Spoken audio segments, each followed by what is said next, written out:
Yo, what's cracking? What's popping? What's shaking, everybody? It is a special edition of the Common Cinematic Universe. We are streaming on Monday as opposed to our usual on Friday, and I think it's special just because we're going to be recapping Thor: Love and Thunder today, and it just came out, so it's pretty much fresh on the both of our minds.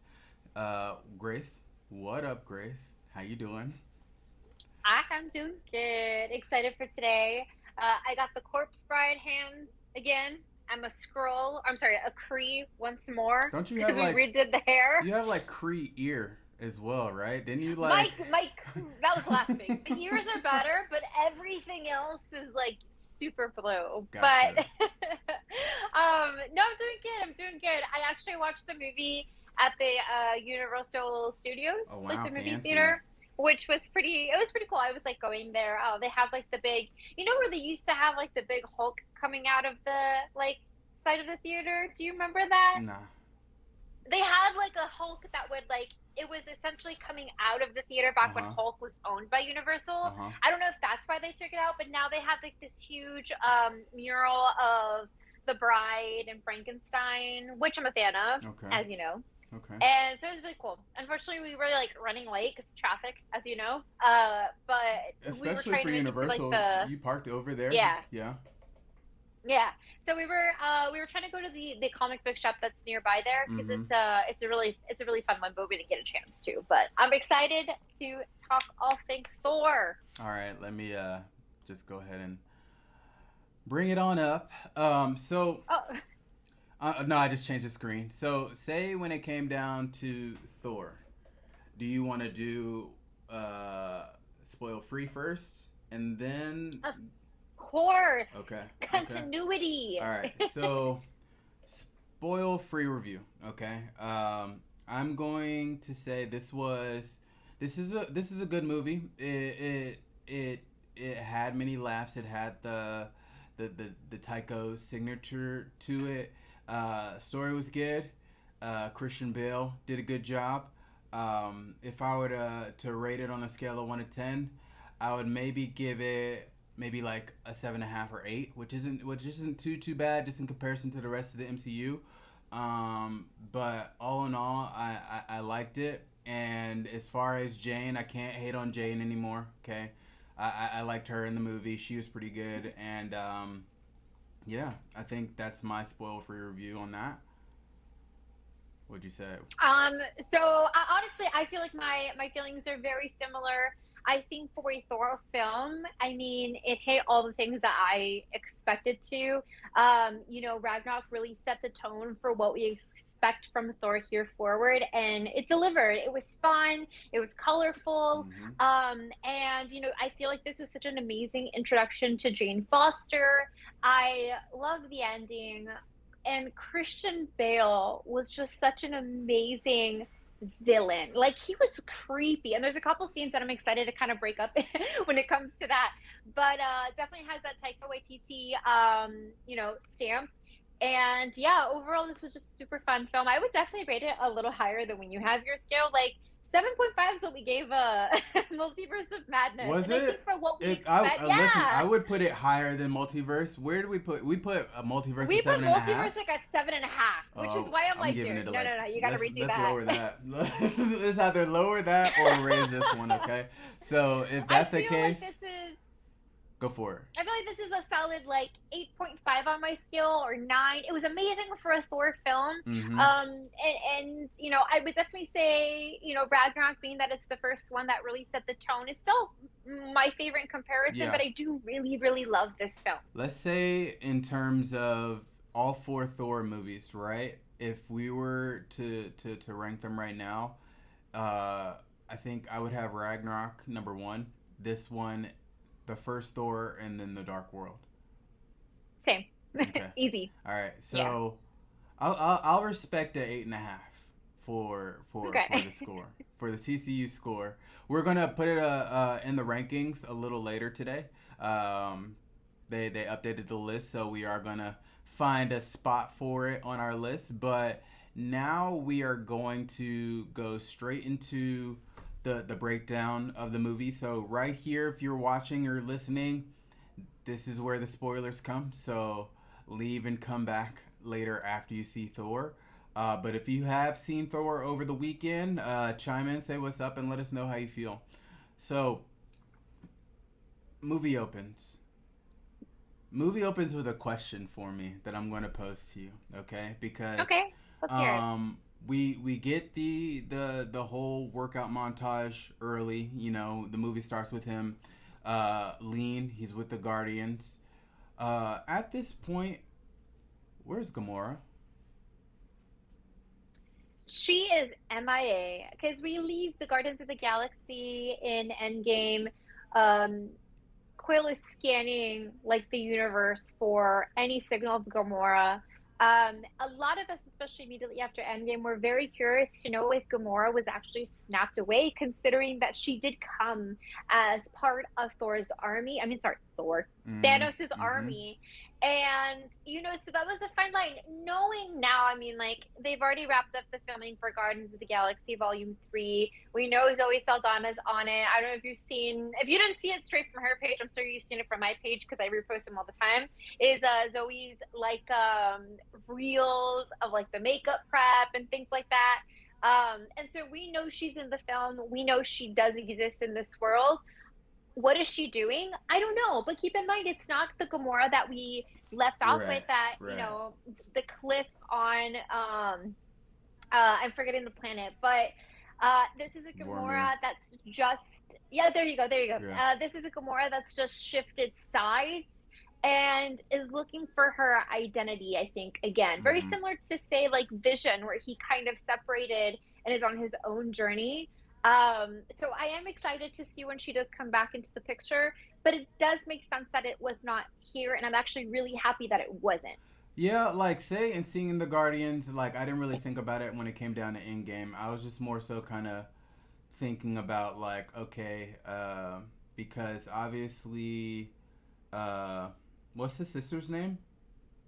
Nebula. Yeah, Nebula. She's there with the rest of them, and I'm thinking that like of course this isn't a Guardians film, but I'm sure we're gonna get more in the next Guardians film with Gamora or whatnot.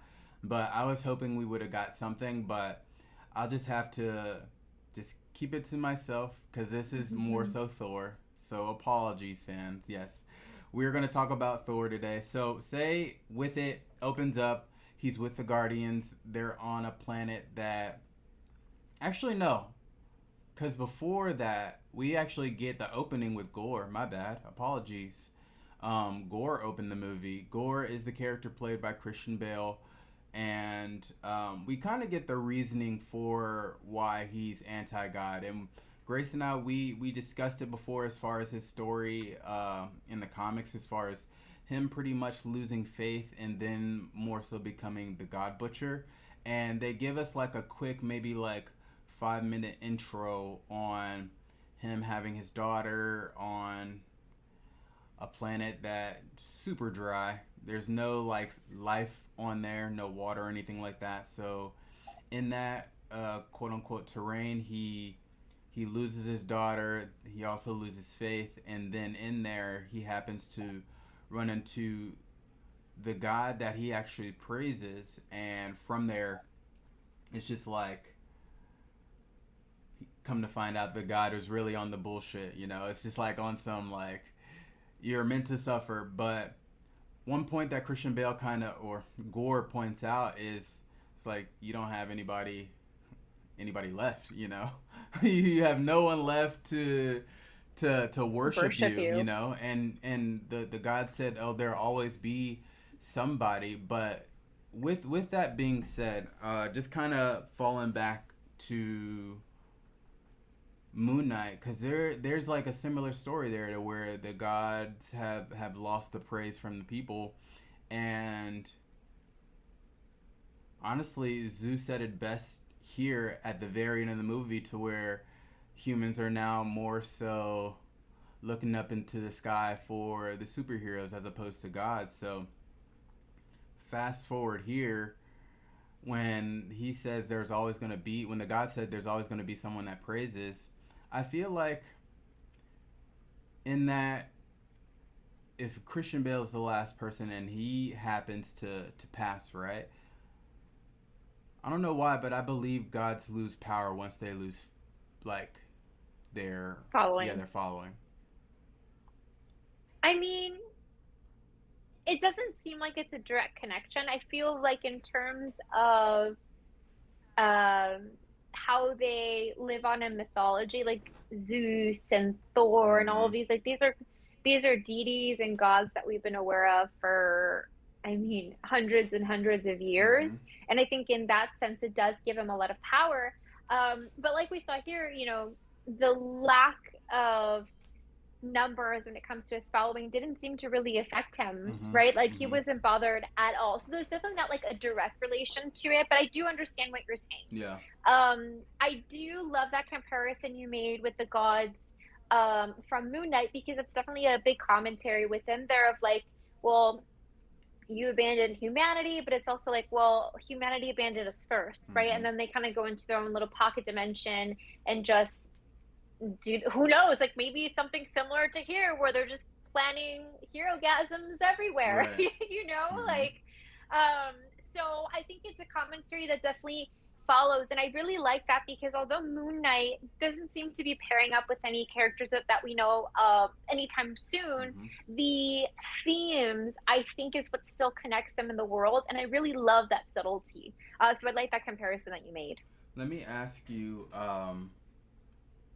because after the first 5 minutes, because in there, Gore he found the Necro Sword. It called to him, and he killed this god, right? And then from there he kind of goes on a war path, and then in his path he ends up on Earth. On Earth, do you think he was only after as guardians, or like would you assume he would have made his way to Egypt to go against other gods over there? I mean, the way I felt like I understood it is I'm sure it's known what Thor wields Mm-hmm. and what it's made of, Mm-hmm. right? And being that the God Butcher is seeking to destroy all gods, and the goal is efficiency here, right? So he's searching for eternity to make his wish to basically, and very similar to the snap, like in one instance, just destroying or getting rid of all the gods. So Right. I felt like the way I understood it was that he specifically, I think, went to the Asgardians next to do that, if, or maybe it was happenstance and now just seeing that Thor has it, that's maybe how that plot kind of continues. But at least the way I saw it, I felt like it was because of what Thor wields that is the key to eternity. Mm-hmm. I think that's what led him to the Asgardians. But I think if that wasn't the case, then it would make sense. Like he'd probably do his rounds on the entire planet before going away, Yeah. right? So think like Greek mythology, Egyptian, Mayan, all of that. I feel like would have been vulnerable if say it was if say it was different, you know. Yeah. Okay. I was just curious to see where your thoughts were.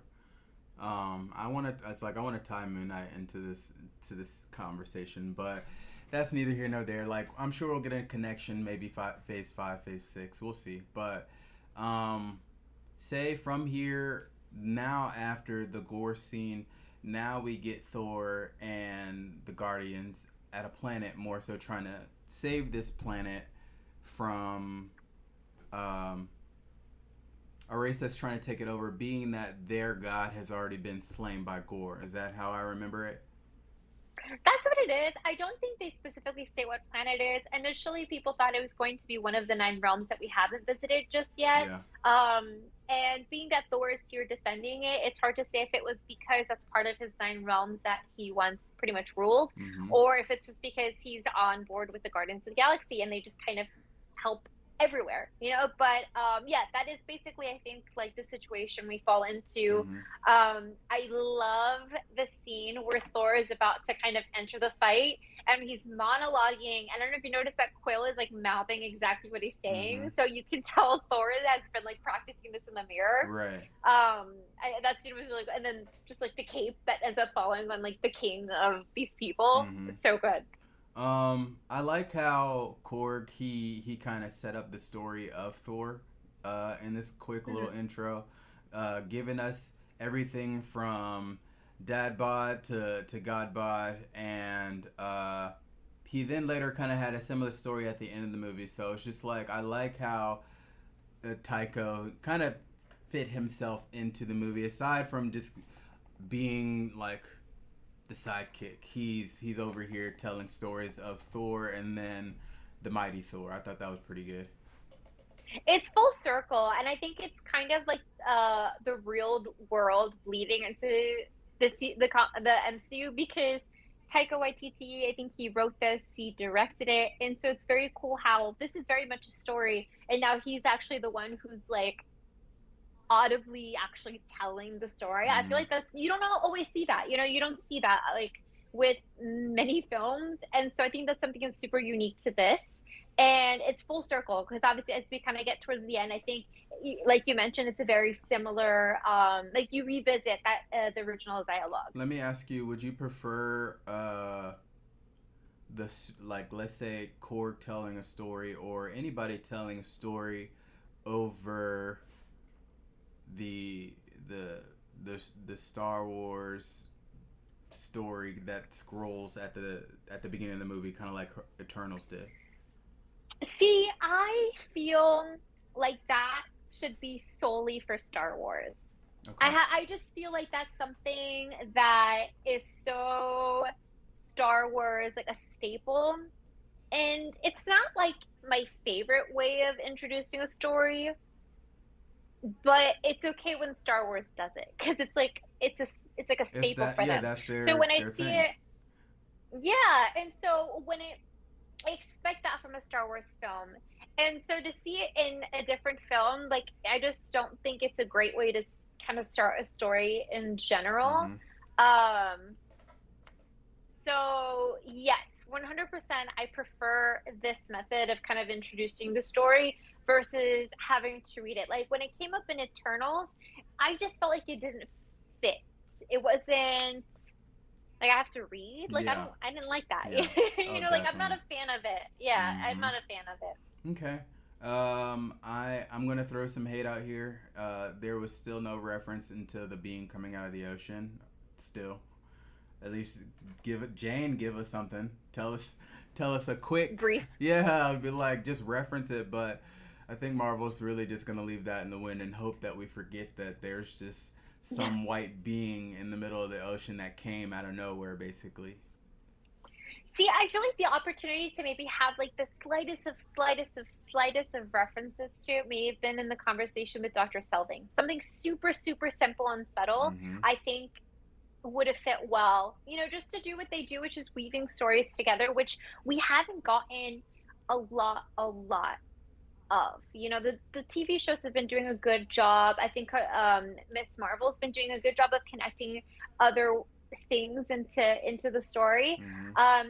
But the movies haven't really done that too well just yet. And so, yes, I think that would have been an opportunity because I was going to argue and be like, yes, but like most of the story isn't really being. I mean, yeah, because New Asgard and that's on Earth. Yeah, Mm-hmm. just kidding. No, yeah, I stand on that. Yeah, I feel like they could have like found an opportunity, especially with like Dr. Selvin, you know? MCU, if you're listening, all I'm asking, if you could, just release a map, like of the world, okay? Just so we know where certain places are, you know, be like, oh, Wakanda's over here in this part of Africa. Oh, we have New Asgard over here. And if you look over here in the ocean, there's a white being that we'll get to eventually. Or That's all we want. right, just let us know if you're still going to talk about it, or we're just gonna leave it in the wind. But Or even like the way that we got the subtlest of mention of like the Atlanteans with Okoye at the in Endgame. mm-hmm, Like something so subtle where maybe they're listing certain events and you just like so softly mention something of the sort.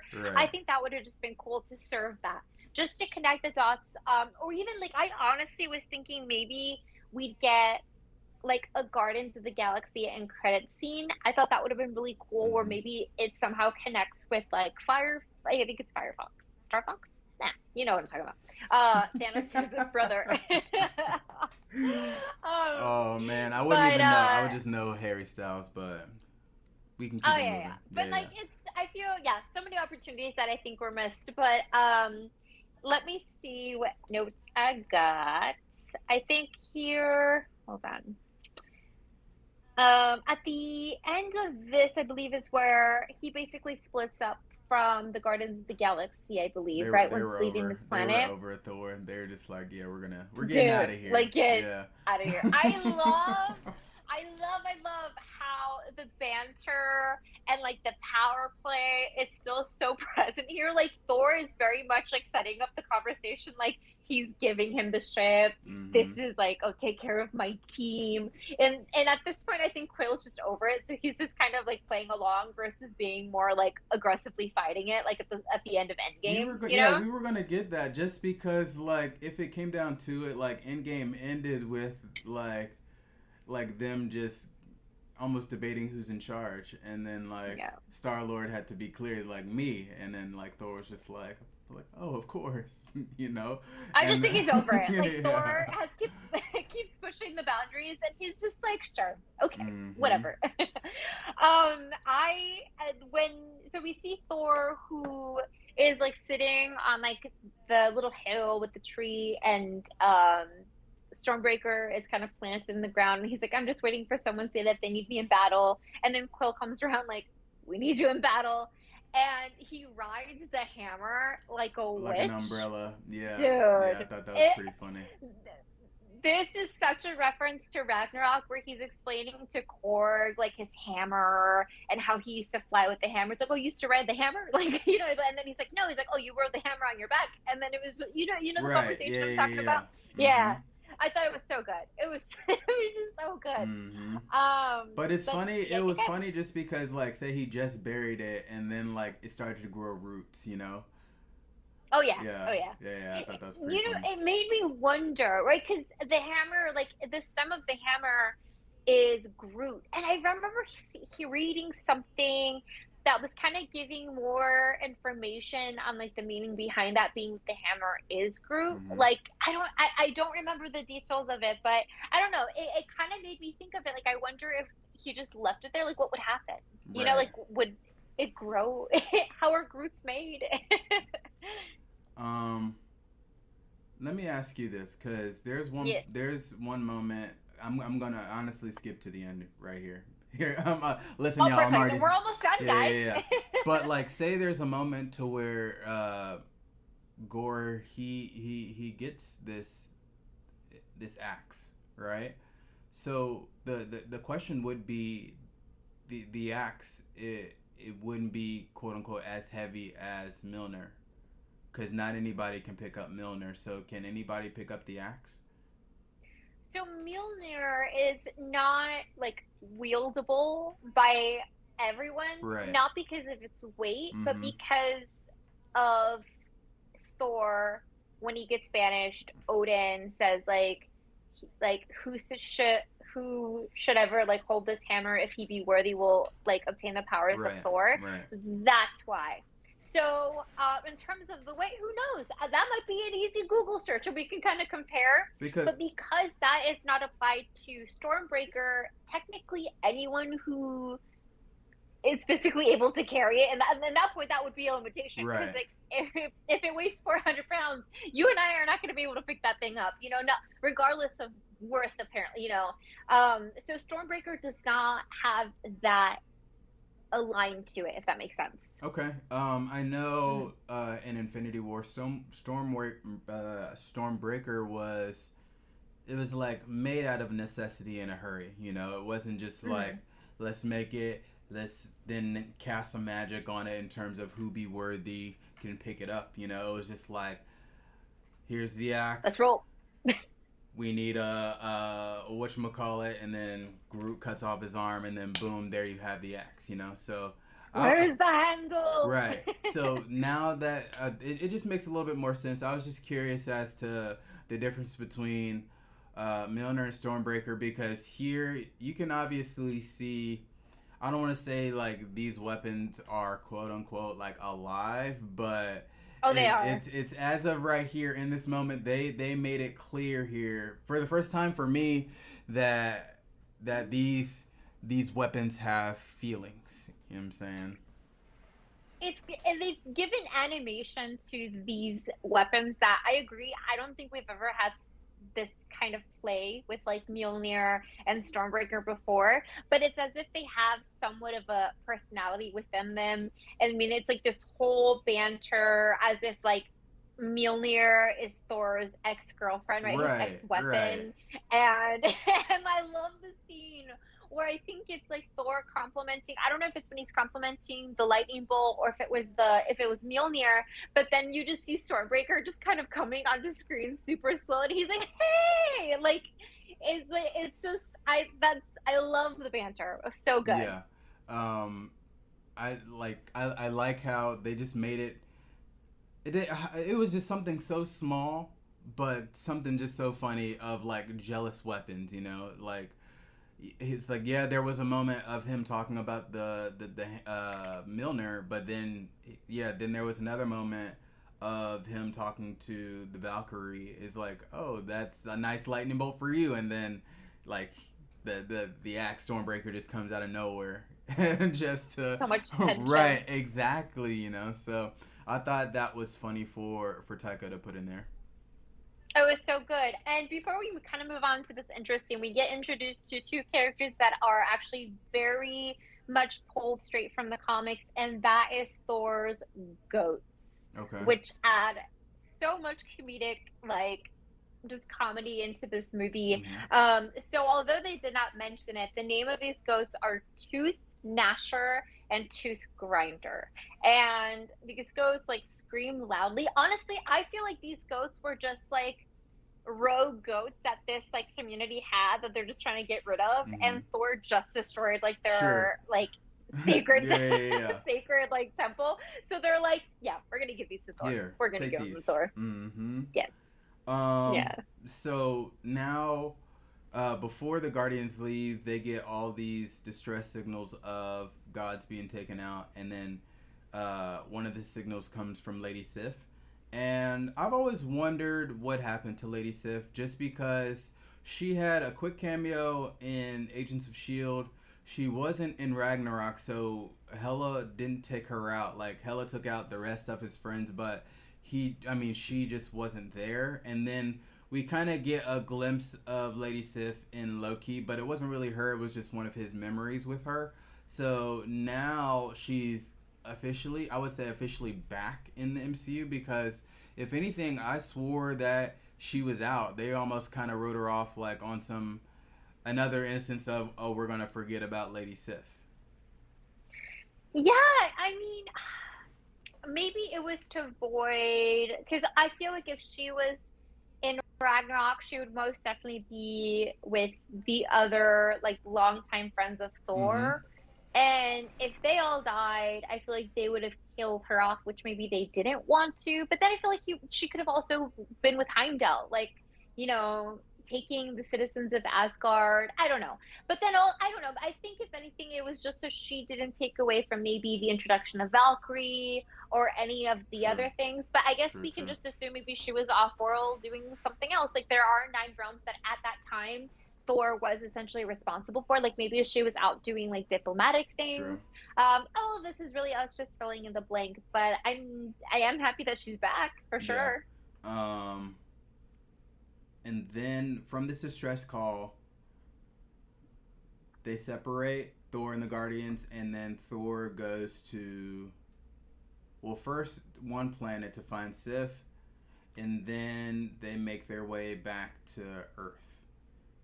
Mm-hmm. And in this instance, this is where Gore is already attacking Asgard, and it's like it's nighttime, and I never really knew what the powers of the Necro Sword was. Like I read about it briefly in the encyclopedia or whatnot, but I thought it was cool that like its main power was to like turn shadows into monsters, and because I didn't know the direction that they were gonna go, because I mentioned it before, uh, as far as the Necro Sword was being a little bit more symbiotic, almost kind of like a Venom type Yeah. situation, but they made it more so just like a medieval sword that turns shadows into monsters.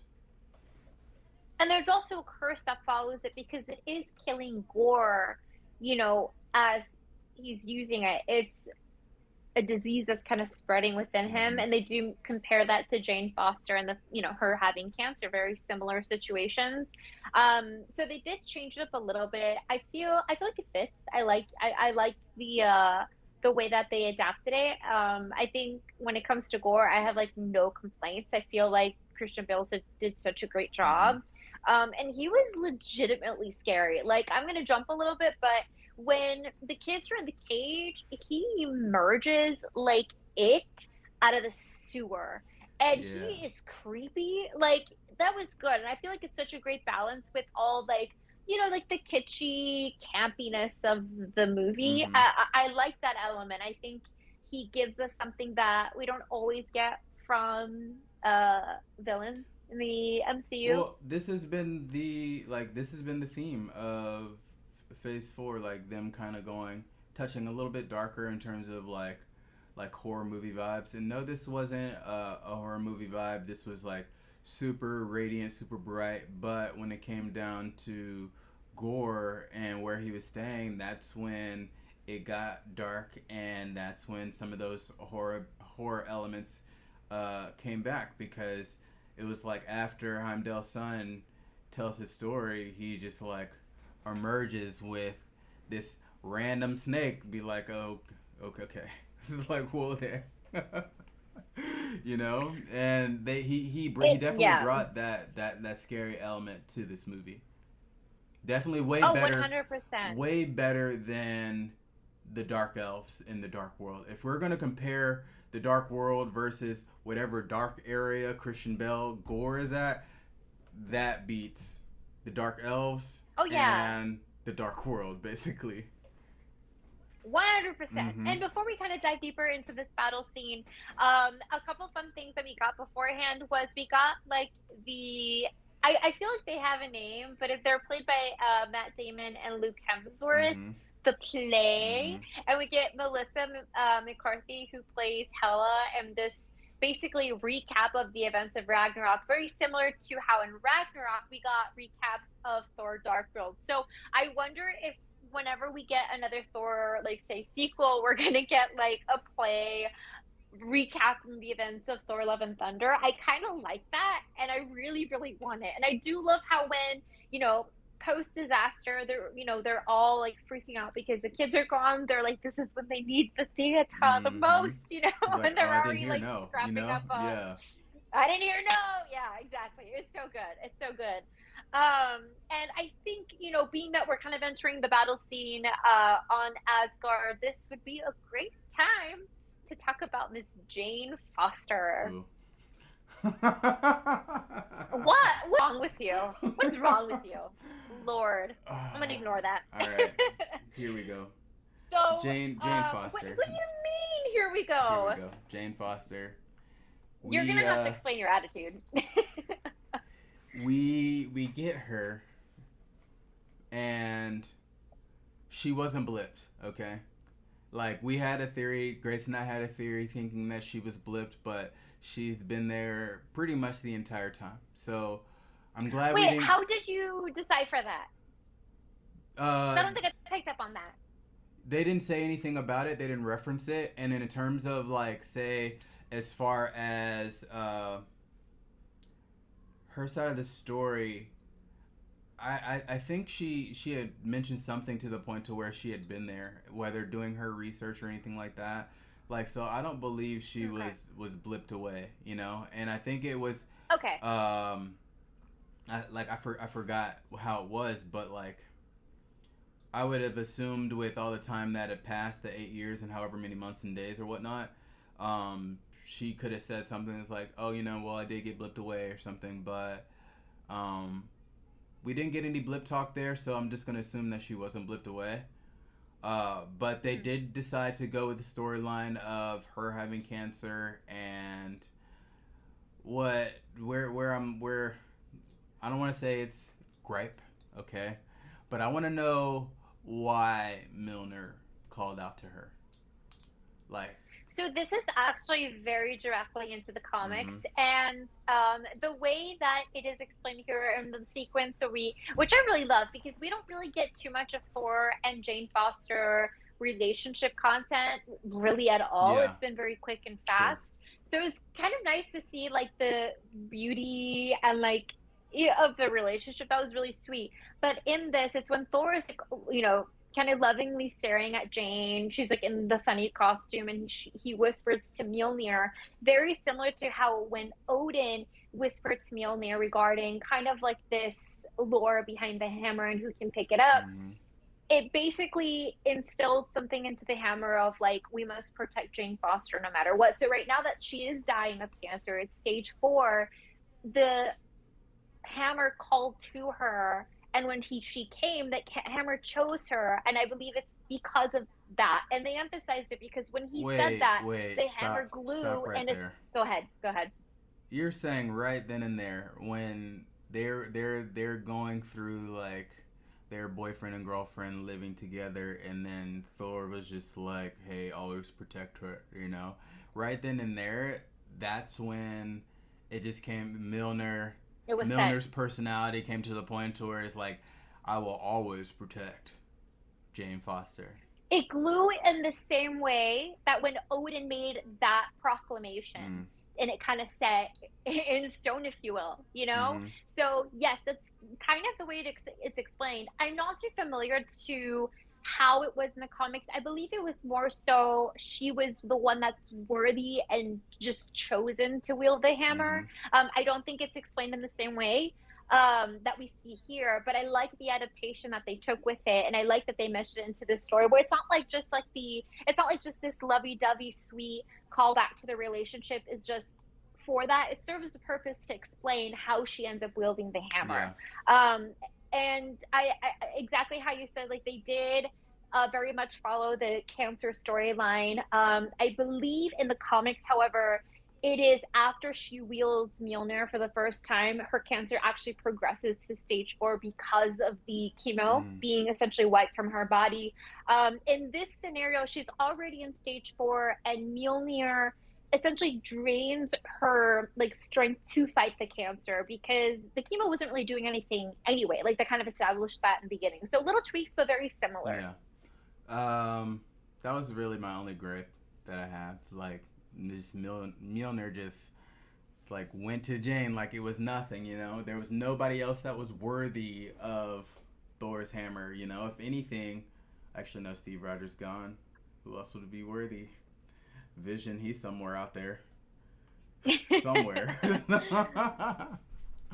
I mean, I wonder if he would be worthy though, because he's still semi-android. Because I think, I mean, who knows? At this point, maybe he has adapted and he's evolved, similar to how we saw Vision evolve over the Mm-hmm. years. So I wonder if he would still be worthy. I'm curious. I was gonna say this is just a fun fact. I was kind of refreshing my memory on some points of like Jane Foster and her history in the comics. But Jane Foster, as Jane Foster, pre-cancer weighs 135 pounds. Post-cancer, 115, because obviously, chemo and just cancer itself really drains you. Mm-hmm. Um, but as Mighty Thor, can you like give a guess to like how much she weighs when she's Mighty Thor? You said healthy Jane is 135. Yes. Uh, let's just put on 10 pounds of solid muscle, and let's say like 145, maybe 150. 450 pounds. Oh, you're wildin'. I'm talking about 450. like Natalie Portman as an actress. Okay. Dude, I want to look that up, actually, now that you mentioned that. Natalie Portman looks like a beast Right. in this Right. film. And I like her and Valkyrie. Oh, goals. Just such Goals. a, like, just so strong. I'm like obsessed. Um, Let me see. Oh, I love that we got Dr. Darcy in here because I know that the actress may mention like, oh, I haven't had the call yet to be in Thor. Yeah.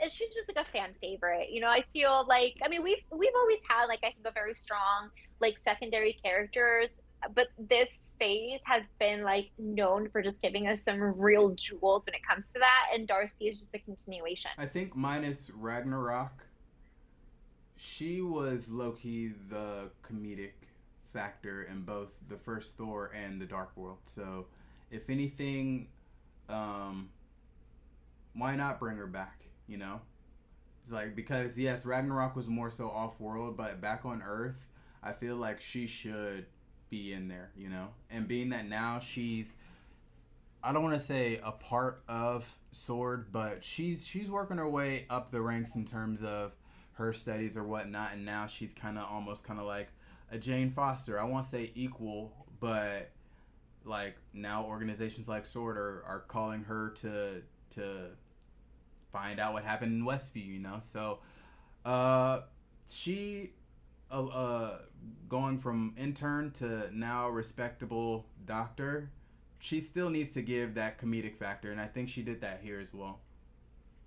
She's come a long way. Yeah. She carried like the first two films on like that comedic element. Mm-hmm. I think now that they have the recipe, it's not like desperately needed Right. the way it was before, but it's just like a gem because she is like just a staple in the MCU. Correct. So 100%. Mm-hmm.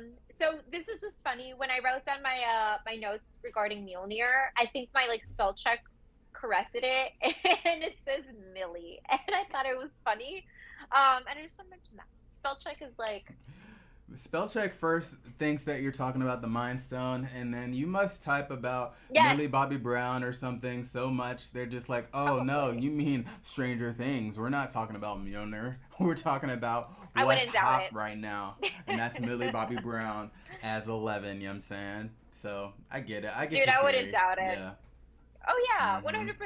I think those are my main notes right now, just kind of introducing Jane. Yeah. I do love the way she appears on the battlefield because she's already fighting on the battlefield. You don't see her, and Thor is like, "Who's the new guy?" And Right. I love how Valkyrie's like, "Oh yeah, You'll the love new that guy. guy. You're gonna love the new Right. guy." Mm-hmm. Yeah. So it's kind of like an unspoken, I think, thing that I'm assuming once she got a hold of Mjolnir, she probably went to Valkyrie and let her know what was going on and Well, things. But I doubt that she went to Valkyrie, being that that Milner, he just call it a he or she, it was he, surrounded. Yeah, get your pronouns right. is Milner a he? We don't know. It was It is established. No, no, no. We a called him he. okay. No, no, no. He used those pronouns. Yeah, yeah, Okay, yeah. well, he was surrounded by guards in the quote unquote museum of Mjolnir. So I'm sure once Jane grasped Mjolnir, it was on high alert briefly. Nothing too crazy because. Of course, the only one who can wield it is worthy. So Asgard probably respected it, and then enter Valkyrie like, oh, you're worthy. What's up? How's it going? I'm Valkyrie, king of Asgard. You know, just like on that. That's what I would have got. I see that. No, no, yeah, I see that for sure. I Yeah. do. Mm-hmm. And I do love how um Thor sees Jane Foster, obviously doesn't recognize her right away, which is like a very, very brief reflection of the comics where she kind of battles for a little while before her identity is known as Jane Foster. Like they just don't know it's her for a little Mm-hmm. bit. And he basically like vamps up his costume, kind of like peacocking, Yeah. just like changes it up, gets this huge helmet that like even though it's already ginormous, you still get to find a little I already said it was just to make it ridiculous. Like taller. when we talked about it in the trailer breakdown, I was like, he kind of has like a ridiculous helmet, and he said it himself. Like, and that's why we only saw that helmet briefly for 30 seconds, and then he ended Yeah. up like taking it off. You know. Oh yeah, oh yeah, and I love when she takes off the mask and then, well, which I actually like. I don't think I've seen the mask like that where it kind of like absorbs somewhere. Have we seen that before? Yeah, with like Iron We Man. have. Iron No, no, Man. no, no, no. In regards to Thor, because obviously Iron Man has like the nanotechnology. I Right. don't think No, I've we've seen never it seen it come like off and that. on like Yeah, it's that. always been like, let me just remove my helmet here. I'm Thor, and that's that. You know, it's never really just That was pretty like good. uh randomly just kind of pop up. you know. So That was pretty some good. some That was new pretty good. powers. But Yeah, but I I love think it that. coincides with we have seen the Helmer and the helmet. Millie. No, not even the helmet. The hammer Mjolnir uh give Thor his armor in multiple films. So if anything, I don't think the helmet falls too far from that. It can just appear just like that. If anything, maybe it's an element of that exact kind of lore behind it. Like, whosoever like holds this hammer, if he be worthy, like has the powers of Thor. Mm-hmm. Like, you got to get the fit. You're not Thor in sweats and like a t-shirt. Mm-hmm. Like you got to get the whole shabam. So maybe that's where that started. Okay. So Battle of Asgard happens. We get a brief, uh, like a brief battle with Gore. It was super quick, and then he dipped out, and took the kids with him. But actually, before that, one other thing we did get, kind of like a montage of what it's like to be the king of Asgard. You get Old Spice commercials, you get a whole bunch of stuff, but now to me it just seems like Asgard was a kingdom in the past, as far as what it looked like, but here it looked more so like a theme park. I was like, A tourist destination. right, Yeah. and I don't know how to feel about from respected kingdom to now tourist attraction. I'm happy you said that because I have a very similar bitterness to that. I mean, it makes sense that they would assimilate to like Earth, you know, Earth culture. And it's kind of like the town in Jaws, where it's like they rely on like tourist Sure. attractions, the tourists to kind of say maintain Mm-hmm. the economy in it, which may be the case. I don't know. But yes, it has always kind of bothered me a little bit that they've lost their like gold and just like what I mean, like Mm-hmm. um but they're refugees, right? So I think it makes sense in terms of the situation, but it does give me a little bit of an irkiness. Yeah. Right. Like just say I understand refugees. I get it. But in game when we were first introduced to Fat Thor, it wasn't that. Asgard was, I think they called it New Asgard, but even in Mhm. that it was a town of their own. It wasn't a town of Earth. It was just something secluded to where Asgardians could still make this their home, and if anything, make it a kingdom. But like just like any other place in the world, from England and places that had castles or whatnot. I'm sure if anything, Asgard could have just built something to make it more so a kingdom instead of a tourist attraction. Yeah, and also if anything, I feel like the 5 years where everyone was gone probably played a role in it. Like Mm-hmm. people aren't really, I think, eager to go on trips and vacations Sure. when half of the people are gone, half of the friends, family. So if anything, it's kind of like the pandemic time. As soon as we were able to go out, people are going on vacations, going traveling, spending time with family. It may be something similar. Like the vibes are different. Like the atmosphere is different. People are celebrating that they can be with their loved ones again. And I think Asgard, I think it also shows the progression, maybe time since the events of Mm-hmm. Endgame that, has kind of transformed it into this tourist attraction, if Maybe, you will, yeah. In saying that, maybe it's just like on some, in order to, of course, fit in with the world's economy, they had to have some sort of income, and Yeah. tourists bring money, so sure, just so I they can mean, be there, you you know. have the king. Yeah, you have the king having to kind of like stoop to doing Old Spice Right. commercials and things like that. So It just, I think the reality of it, like meetings and all this kind of stuff, like photo ops and stuff, you know. Mm-hmm. We talked like briefly about it when we saw the trailer because we did see kind of snippets of that with like with Valkyrie. King Valkyrie. And something that I think was evident was that she, obviously, I think she does take pride in what she does, but there's something missing. There's something in her eye that feels like Sure. she's longing for something, Mm-hmm. or isn't fulfilled, which what she's doing, which is why I think she's so eager to join Thor. You know, once Gore takes the children and they need to kind of go into action. Well, Valkyrie, just as far as what we've known her to be, this is her first time, quote unquote, now being a king. She was just made king recently, but before that, she was still a warrior. Though wherever she was in Ragnarok, I forgot the name of um, that planet that she was on. Mm. She was still kind of a warrior, but more so now a Ravager.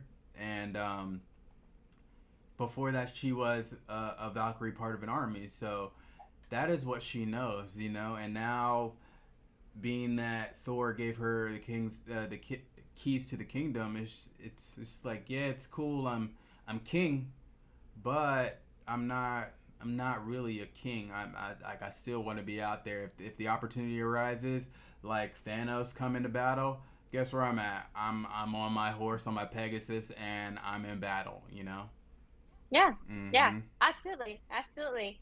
And so, as we move through the battle scene, Gore is taking the Mm-hmm. children, um, and they're kind of in the town hall, which reminds me of the town hall in Stranger Things, like where they're all like, "How long have you known Eddie Munson's killing the children?" Mm-hmm. Reminds me of that. But they basically embark on what we thought would be Olympus, but is actually the omnipotent city. Um, and this city is also present in the world of the comics. I have it written down. Let's see. Oh, you know something? Hold on. I have it on my notes. Okay. So the way it's described is it's a floating city home to a parliament of pantheons overseen by the Olympian king of gods, Zeus. And that's basically the way we see it here also. Mm-hmm. Um, what were your thoughts on the city and just kind of seeing all the present gods and deities and celestials? Um. See, and that's the thing. You saying Celestials right there. We didn't get that until they left. You know. Um. And we saw two. And with that being said, uh, I wonder if those two are more so celestial, like the gods of the celestials, or they're just two celestials that just happen to be there. It's like that.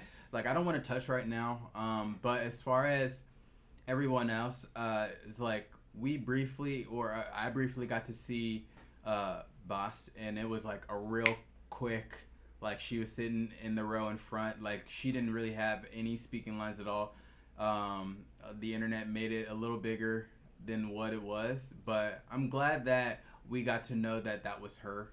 And then from there, enter Zeus, and from Zeus, I was wondering why he was talking like that, but then I was curious, like, I wonder if Greek people actually kind of have that accent and they kind of act the way, and I don't want to say act the way Zeus was acting, but at least talk the way that he was talking with that accent.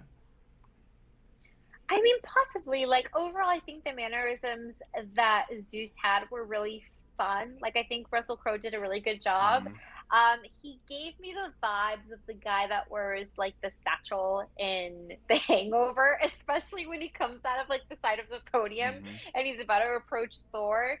Um, but he's a fun character. He's as you expect Zeus to be, which is like an asshole pretty much Mm-hmm. because he is like he's probably a worse father than Sure. Odin Mm-hmm. overall.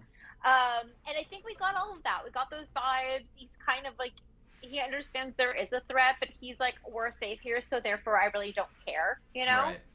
Right. And very ignorant of the situation, you know? But say if with Zeus, right? And he knows the situation and he knows that Gore is going for eternity. Why not say he's not going to make it because he doesn't have the key to the Bifrost, which is Thor's hammer. You know why? Maybe he doesn't know. Truly, maybe he doesn't know. Why? No, I don't accept that. He's Zeus. That is something, if anything, as far as having a secret like being able to make a wish from eternity that comes true no matter what, kind of like the six Infinity Stones. Then that is something that the God of all gods should know, no matter what.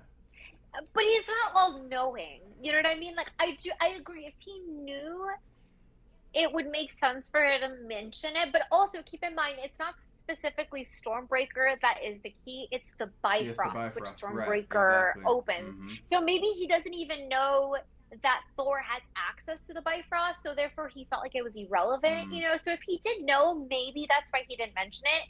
But I wouldn't put it past him to maybe just not know the detail of what is the key, Yeah. Yeah. Yeah. But yeah, I think that's probably what, could be either of those. Okay. That's all I was pretty much thinking. But I like the whole scene there. It came to the point to where we got a close up of the back tat of R.I.P. Yes. Loki, and all the ladies fell out.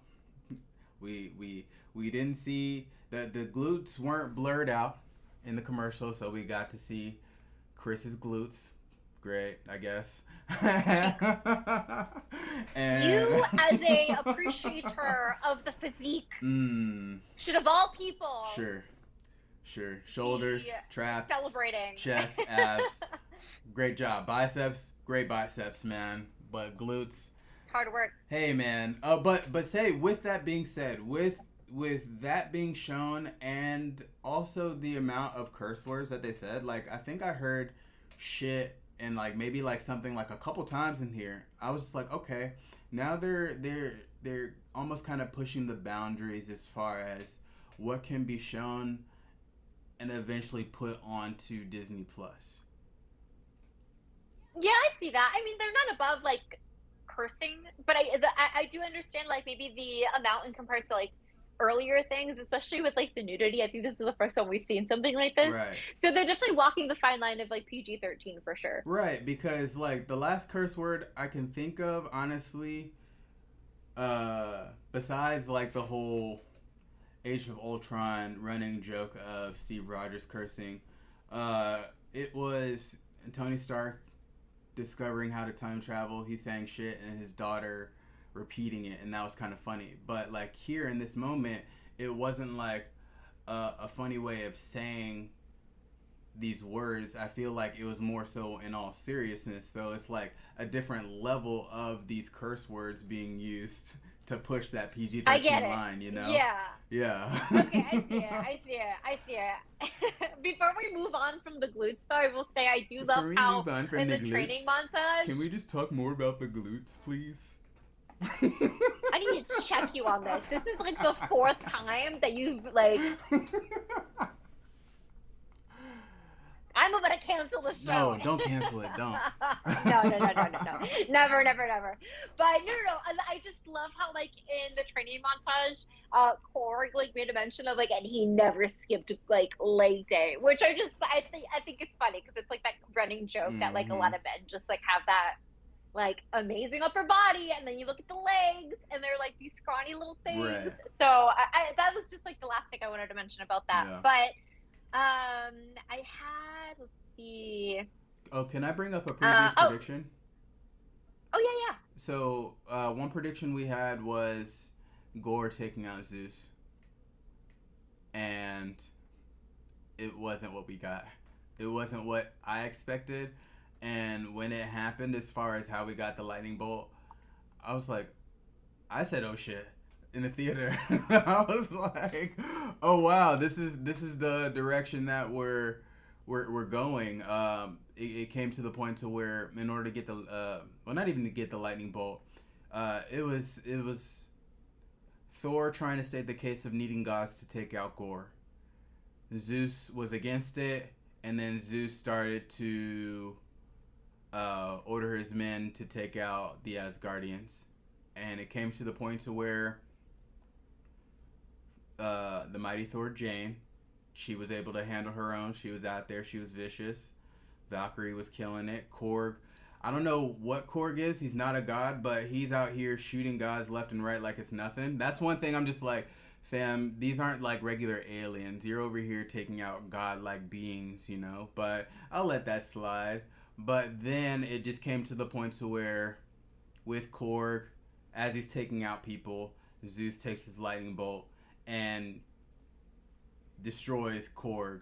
At least we think. We find out later that he's alive, but he does the same move to Thor, and right then and there, from Thor's reaction to catching the bolt and throwing it back at Zeus and taking Zeus out, I was like, all Thor does is battle. You know, he's battle tested. Like all these other guys, they're over here worried about where's the orgy at. You know, where's the next hero gasm or whatnot. You're banned. But when it came down to it, Thor has been pretty much fighting his whole entire life. You know, so I thought it would have been a better fight. It could have been a better fight between Zeus and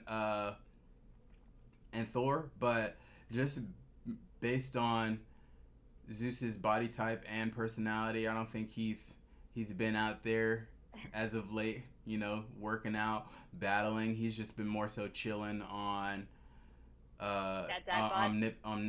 omnipotence. Is that what it's called?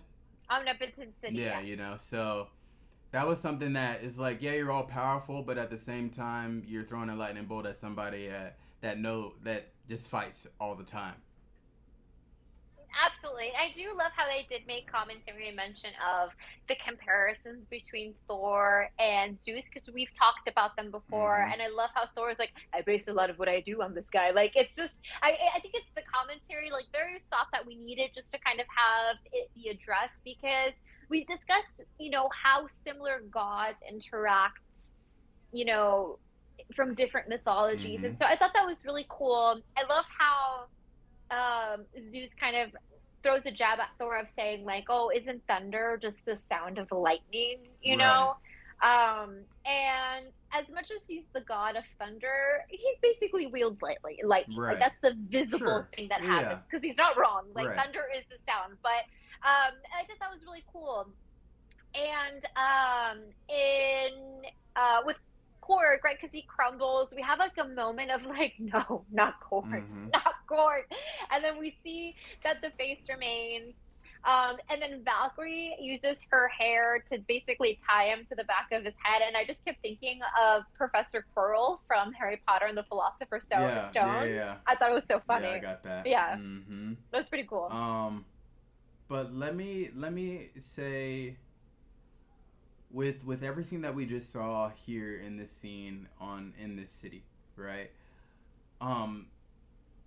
Now if we're talking tiers, back to the tier level conversation, right now I don't think any god is above another.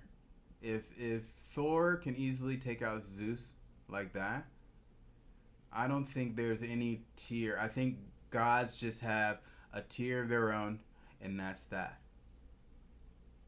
Potentially. I mean, I would say that some type of a hierarchy exists, because I think Zeus kind of made mention of it. Oh, he's like killing off some low level gods, Right. you know? So I feel like that does give the sensation that there's some kind of hierarchy.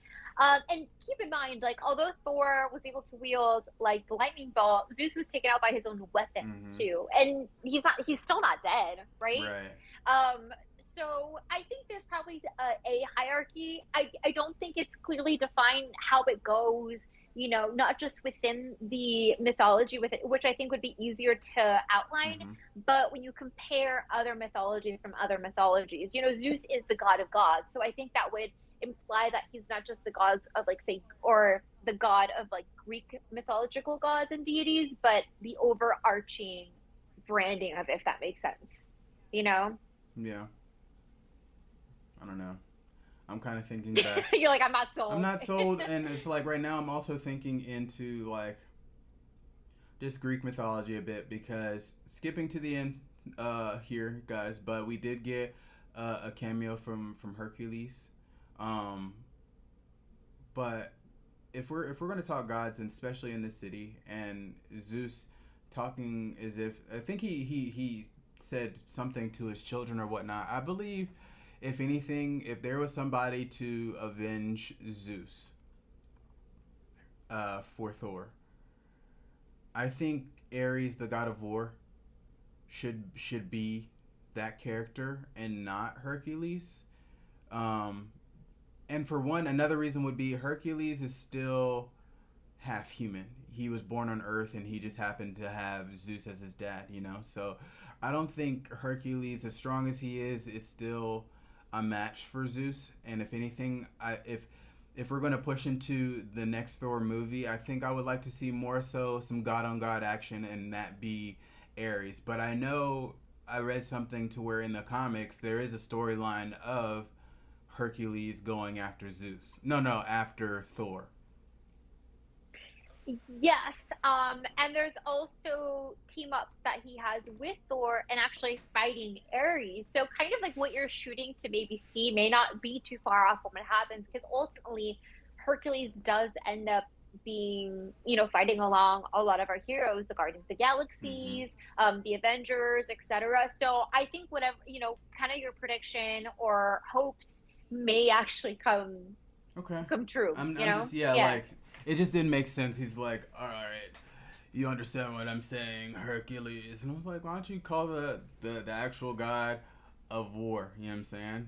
Because if Yeah. anything, I can imagine Ares to be borderline on Hela level.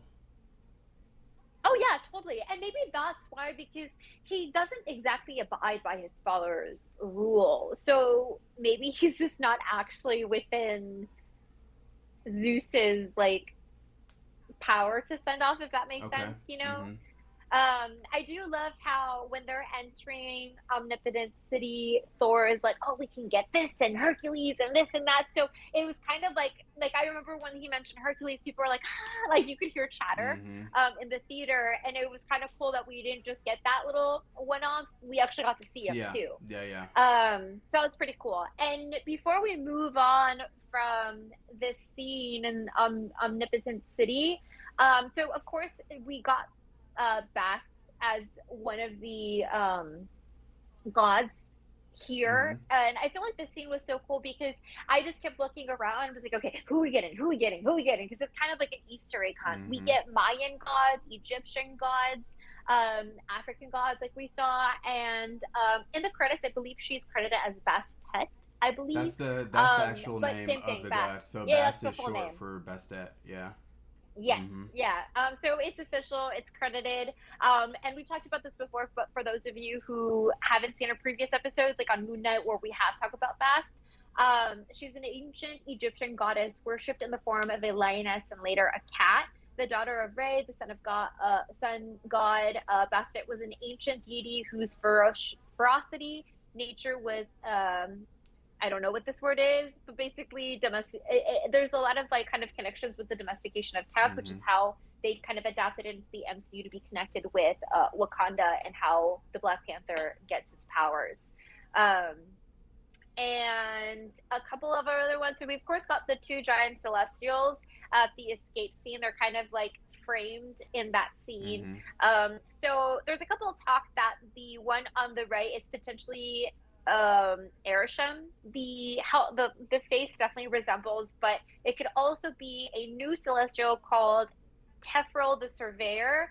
Not new to the comics, but new to us in the MCU. Mm-hmm. And so, just some backstory on this potential one. One of the more benign yet intimidating celestials in the comics' purpose was to survey the landscape of a planet. So those are like the two potential celestials that we saw on like the right side. The left one, people seem to be confirming that it could be Zyril the Tester. So he's the primary. So his primary purpose was to test the life forms he helped evolve to see how they had fared over the centuries. So referring to not just the Eternals. Eternals, but also the Deviants and things like that. Gotcha. This is not the last little Easter egg we get of Celestials, but we'll talk about it as we get there. Okay. I thought that was, but now I'm eager to hear what else you got. So they escape the city, and they go straight to. Do you remember what the place is called? The dark place. Did you write Um, that down? the dark dimension. Just kidding. Completely different thing. No, I actually did not. And keep in mind, I'm like writing these notes as I'm driving back from Sure. Yeah, watching the yeah, movie yeah, last yeah. night. So I did not get the name of it. Let me Wait, you saw this see. last night? Yes, I Look at you. did. And I listen. I thought you were gonna be able to see it like Thursday or Friday or Saturday, and I ended up. Normally I we get. normally we get what? Go ahead. Oh, normally we get the tickets like for a Wednesday, Thursday, like very much like premiere, but we've been dying when we do that because we'll go watch it at 11. Mm-hmm. We come home like at 2. Keep in mind, I wake up like at 4 or 5 to get into work, so it's been rough. So we kind of learned from our mistakes. So we saved it for Sunday, allowed us to kind of relax, and At what then time? What time did you see yes, it? we watched it at 8 o'clock, so not too All crazy. right. Finished, got home around All 11. It right. was So I nice. wanna, I wanna, When I did wanna, you I wanna watch make it? it known that out of every the she was giving me a hard time, y'all, as far as me getting my I tickets was. or whatnot. But I saw it yesterday. We saw it at one, and I ended up seeing it before her. So I'm just saying she tried to put the bad mojo on Listen, me, but I actually more saw it so it's first. this. I saw it Listen, first. listen. Listen, my biggest gripe with that is that I know if I try to pull what you pulled, there's no way. Like we would have had to postpone because I'd be like, I didn't get tickets. Like Mm-mm. somehow I just wouldn't be able to, and that is my gripe. Yeah, Which is why we get the tickets like way in advance. But it's more my anxiety than anything, you know. gotcha. Like you were able to get tickets easy. I was gonna maybe take my brothers on the Saturday to watch them, and there was plenty, plenty of tickets available. So I'm so happy you were able to see it. I'm happy you got it. I do have the name. It's called the Shadow Realm. Okay. Okay. Shadow Realm. I like that now we have realms, universes, and dimensions. I'm gonna say they're all separate things because because I told you earlier today that I was making clips of our thing, but you got that. But I was rewatching our last stream, and we briefly talked about the quantum realm, and I don't want to necessarily categorize that as a dimension or a universe just yet. I just want to say the realms are different, and that includes the nine realms of Thor and quantum realm, and now you said the shadow realm, right? Hmm. Okay, so I just want to, if we're gonna categorize, I think realms are gonna be something different. I think that's where we're at with that. Yeah, and I don't think we have a definitive definition, but I would consider since there are different classifications, realm, dimension, and they are not interchangeable from what we've learned. Um, I want to just understand like more of like the um distinction between them. You know, like what is the difference? But they're definitely different things. Right. Um, and this is just a new one to kind of add to that bundle. And I think from here, where do we move on after? We're I on the think this is boat. where they travel. Yeah, Yeah. yeah, there you go. Mm-hmm. This is where they're traveling to the shadow realm. And we get like this very tender moment between Thor and Thor. Sure. um, and this is where she, tells Thor that she has cancer, because he just kind of expressed, he's like, I want to be with you. Like, I was scared. I want to be with you. Mm-hmm. I like, live in the day, all these things. And, this obviously takes him back because this isn't news he expected. He just professed his love to like this, to the woman he loves.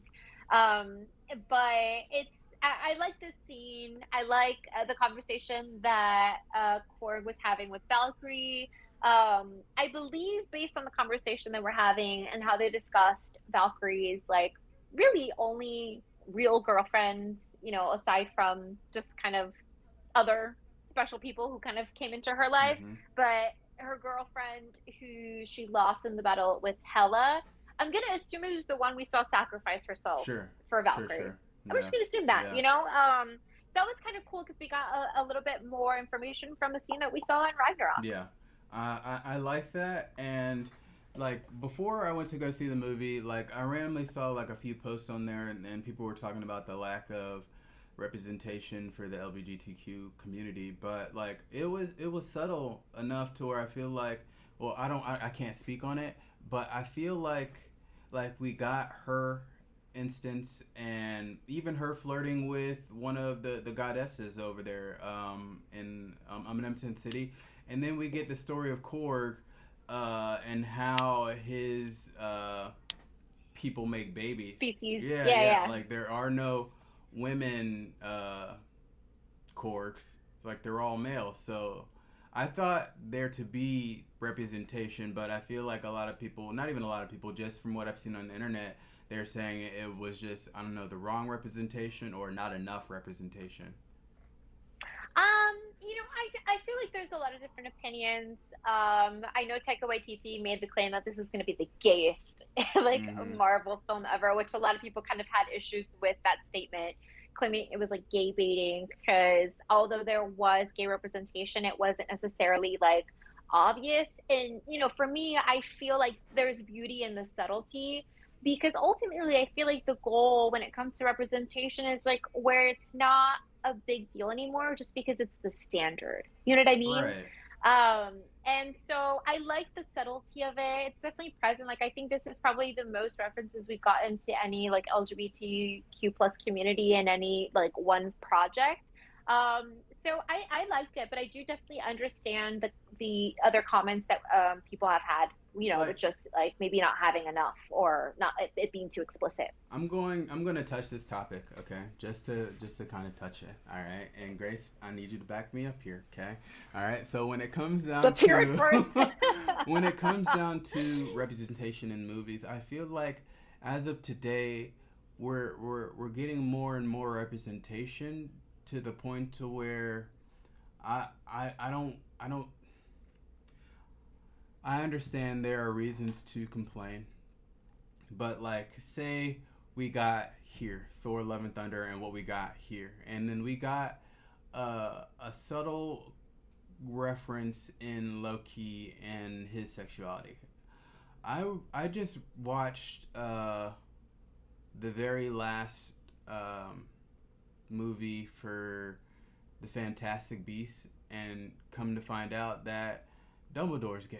So when it comes down, what, you didn't get that? How is this a surprise? He's been gay for such a long time. What It's are you been talking known. about? I did not know that. It I'm was I'm o- been I'm looking known here since at him like the Almighty. I was about to call him Gandalf, but Dumbledore, it's been the known that he best. was gay. It was released like in the last maybe before they released like the last two um books, it was basically stated as like canon. So The this is last the two first time books of it's been Harry Potter or explicitly Fantastic Beasts? in Harry Potter. So it's been quite a while Really? that it's yes. Okay. Yeah. Okay. Anywho, I'm late to the party, but this movie just came out this year, right?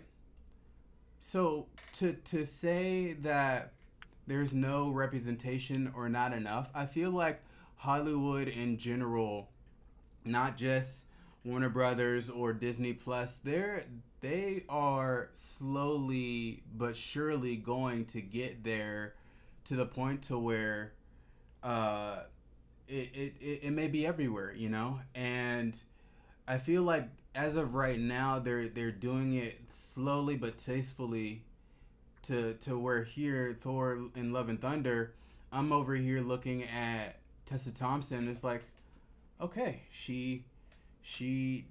that she just admitted that she had a girlfriend, and now Korg is mating with another male, So I, I I don't know. Maybe it's just me. I believe that Hollywood, as of right now, they're taking the steps in the right direction. They're trying, and I think a lot of the criticism is that they're trying just to sell And that's fine with me because we still get the representation we haven't had in years. You know what I mean? And the thing is, however, sometimes they just don't hit the mark. I think it's something similar to, say, introducing like female-led projects. With Captain Marvel, there was a little bit of a miss on the mark, and I think it's similar to representation with like the LGBTQ plus community. But they're getting there. I hope they get better. Like I said, I like the subtlety in this film.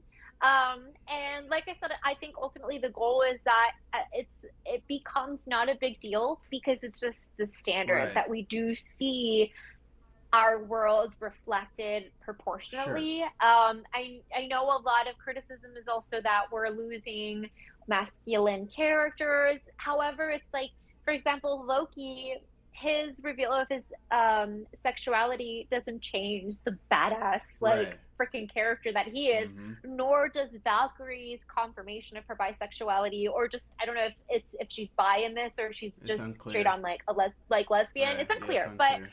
um regardless, I think the reveal of her sexuality doesn't diminish, say, her femininity, Sure. if that's like what, so I think there's always going to be some criticism. It's always a touchy subject. I think it's a win when you get it.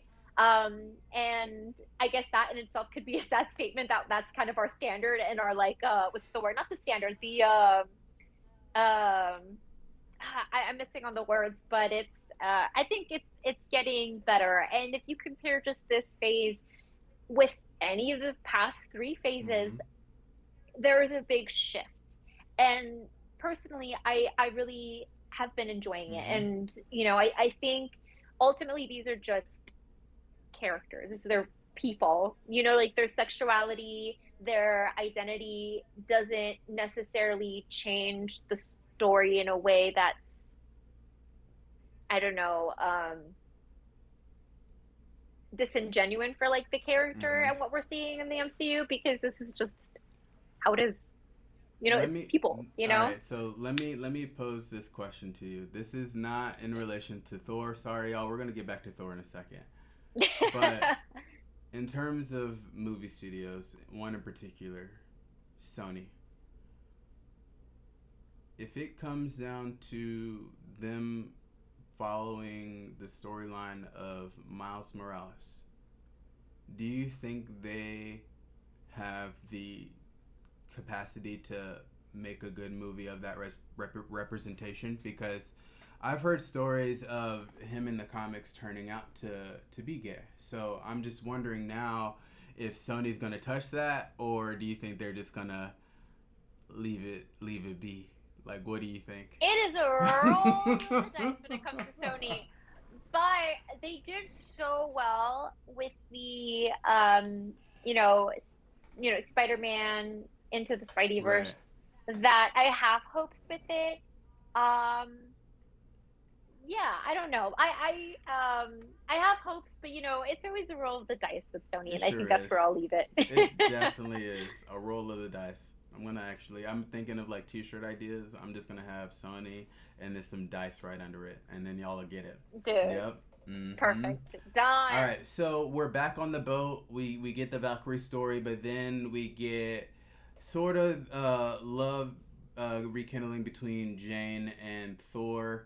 She confesses that she has cancer, but then from there, um, they make it to the Shadow Realm, and how they get there, I'm thinking that this moon or planet is further away, but the boat just crashes right into it. I thought that was pretty hilarious. And then the goats. It's just Yeah, the so ghost. good. Yeah, Like, yeah, yeah. it is so good. But they make it to the Shadow Realm and they kind of venture into this like cavern or cave, if you will, and they do see essentially the plans. Um, Jane specifically sees that in order to reach eternity, they need the Bifrost. And of course, Stormbreaker has the ability to call for the Bifrost, and so she throws Stormbreaker like far away. And I mean, just like Stormbreaker's getting like the blunt of it. It's just like nobody loves me, Right, you right. know. But yes, and so this is where Gore definitely overpowers them and ultimately pushes Thor to call for Stormbreaker. Mm-hmm.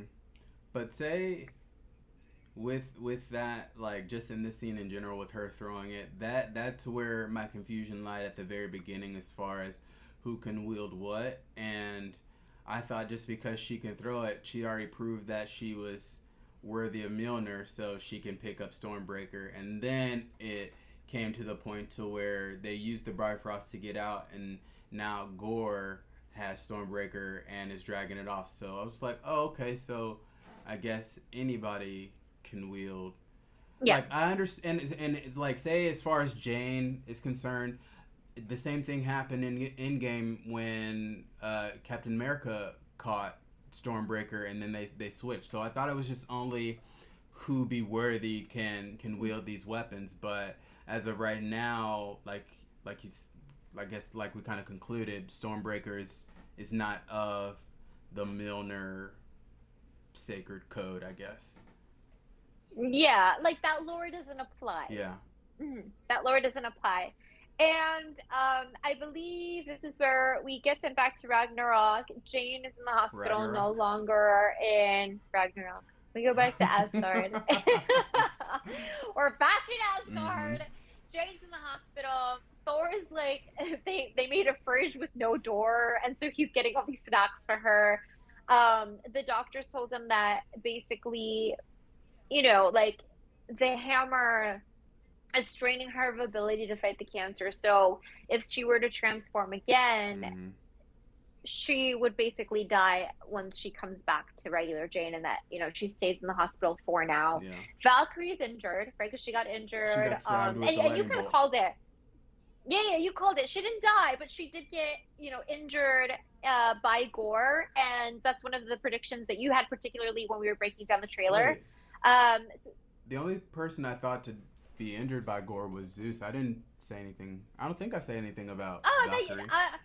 I think you did because we were talking about like the Valky Gore scene. Mm-hmm. Remember when they're like fighting in, Oh what we yeah, now yeah, know to be yeah, the yeah, Shadow yeah. Realm? Yeah, Mm-hmm. that's kind of where you Yeah. threw that out there, and I was Mm-hmm. like, no. Yeah. um, but yes, I think from here, I believe Thor just kind of heads back into the Shadow Realm, or I Mm-hmm. guess like the gates that would and lead you to Right. eternity. Correct?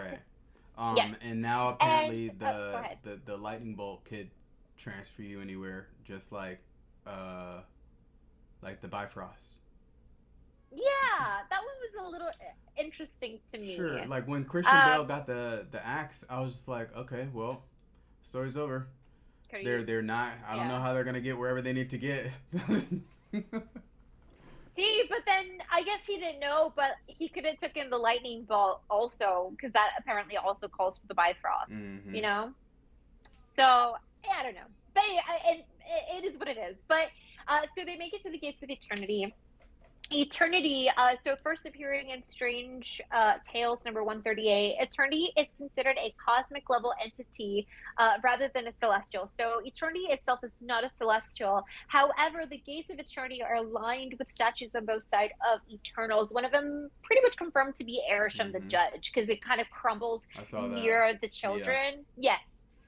So that was another reference just to the Celestials, which I like. It's like the weaving of the story. We're not addressing like necessarily anything explicitly from Eternals Mm-hmm. just yet, but we're weaving it together, which I appreciate. Again, like that subtlety that we know from Marvel. We're weaving in the idea of celestials being godlike beings. Um, but if I would have honestly, in this city, kind of going back to the city of the gods, if we had another creature that was borderline ego level, then I would have loved that, just to kind of verify that he is a god as well. God, little G. So that kind of also adds to like the hierarchy, right? Yeah. Like he was a god, like that was confirmed. Um, but probably like a lower level god, in comparison Okay. to some of the other ones. So I Gotcha. think yeah, he could have. I mean, would he have gotten the invitation? That's that's something Yeah. else. But Mm-hmm. definitely, yeah, Yeah. you could have definitely pulled him with those people. Um, we get such a cool scene in here because we get this rally with Thor hyping up like the young Asgardians, and he basically whispers to his hammer to give them to imbue whatever object they have into their hands to allow them to have the powers of Thor temporarily. Yeah. And it's so cool. It's such a cool scene. Like I'm just obsessed with it. I, I liked It was it. just pretty badass. I liked it just because, like, say in that moment, like, cause he had the lightning bolt, right? And being that that lightning bolt was, let's say, the weapon of Zeus, that it just made me think that him having the lightning bolt put him on Odin status, and he was just able to give every single one of those child the power of Thor for a limited time only, as he said. As you said. Yeah. See, I thought it was straight from the hammer. I don't know if the lightning bolt added to that. The I feel like well, he. the hammer Gore had, and it was opening up the gate, and Jane still had Milner. Oh, you're right. Yeah. You're right. You're right. So You're right. all Yeah, he yeah, had yeah, was yeah. the lightning Yep. bolt. Mm-hmm. There you go. There you go. But yeah, it was a really cool scene. I loved just like the little like shots of all the little kids kind of doing their own thing. Like the girl with like the teddy, and she's just like tornadoing around and just taking out all these bad guys. And we get like a nice duo fight between Thor, Mm-hmm. Jane, and Gore. And Mm-hmm. I think, Jane comes at like a time at a moment in the fight where you think like Thor potentially could have been pretty much taken Right. out. Right. And to Thor's dismay, she arrives because ultimately he knows this is basically a death sentence Right. for her. Right. Yes. And then, so ultimately, despite their efforts, Gore still makes it through the gates of Mm-hmm. eternity. Um, and something I love about this scene where Thor basically convinces Gore to wish for something for love and not for revenge. I like this because it was done in a way that wasn't too cheesy. Like, I don't know if you can remember closer to the end of Wonder Woman where she has like this big speech about love. And it was like, the Was movie this was amazing. 1984 or? No, no, no, Oh. no, the original one. Okay. The original one. Like, the movie was great. I think it's kind of just known to be a good film. Mm-hmm. But that final scene for me where she's like kind of having this like mumble about love before she takes out Ares, Mm-hmm. like wasn't it for me. It took me out and I was just like, oh, like this is a little too much. Like, but in contrast, I think here it was like it just fit. And it was funny because I think for me it made the title make sense even more. It's like Love and Thunder. It's about love, you Mm-hmm. know? And so I liked it. I liked it. And it wasn't too cheesy where it was just like, and now I'm good, you know? Right. There's still pain there. Mm-hmm. Yeah. I liked it, and it came to the point to where we saw that reflection of the girl with the cosmic background, you know. So I was thinking the wish was on honestly gonna give like an exact replica of the daughter, but we were given something else, and we get that at the very end of the movie, something more powerful. So I can imagine she's gonna grow into being something to be reckoned with along with Thor, you know. So I don't know. Yeah. Yeah, and honestly, the daughter isn't a character I looked into too much. I kind of overlooked it because she came very much at the end. Mm-hmm. But I'm very curious to know if maybe she has a little bit more, like maybe the name is indicative of a character that does exist in the comics that they're kind of drawing on. Mm-hmm. I'm not too sure. Like I said, I didn't really look into it, but Jane does end up dying in Thor's arms, which I think is also something that pushed Gore into because he was kind of being he was disease, right? There was a darkness that was spreading within him, but Mm-hmm. I think this was very obviously reflective of when he lost his daughter. So it really kind of reset him, if you will. But it was a really cute scene, and I just really want your 2 cents. Is there any like idea that you have of what she potentially whispered into Thor's ears as her like No. potential catchphrase? Do you have any No, guesses? all of them were bad. So Okay, I'm assuming it was bad, but he was just patronizing. giving her like the final wish, like, oh yeah, no, that's great, it's great. So I'm glad she didn't say it, because if it were good, I feel like they should have given it to us out loud. I love that. I love that theory. I kind of wonder if it's going to come back. Because if it was bad, I feel like it would have served as a comedic effect, which wouldn't be bad. It's Thor, you Mm-hmm. know.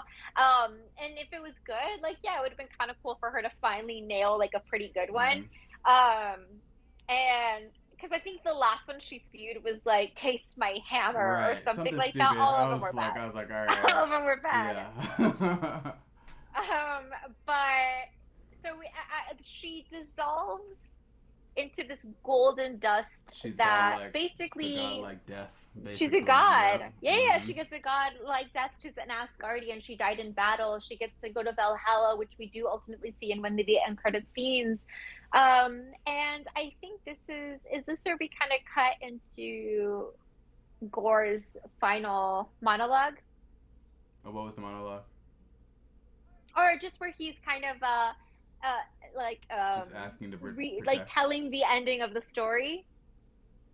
Oh, you said gore. My bad. Yes, Oh, I'm you're talking sorry, about Korg. Cord. Yeah. Ugh. But Thor, yeah, Gore, Korg. Gore. Yeah, Korg goes into the story of the mighty Thor, basically. Yeah, yeah, that's where Yeah, and talks about how he grew his body back, and now he's working on his little baby. So he's a Cronin, right? yeah. There's, That's what he's called.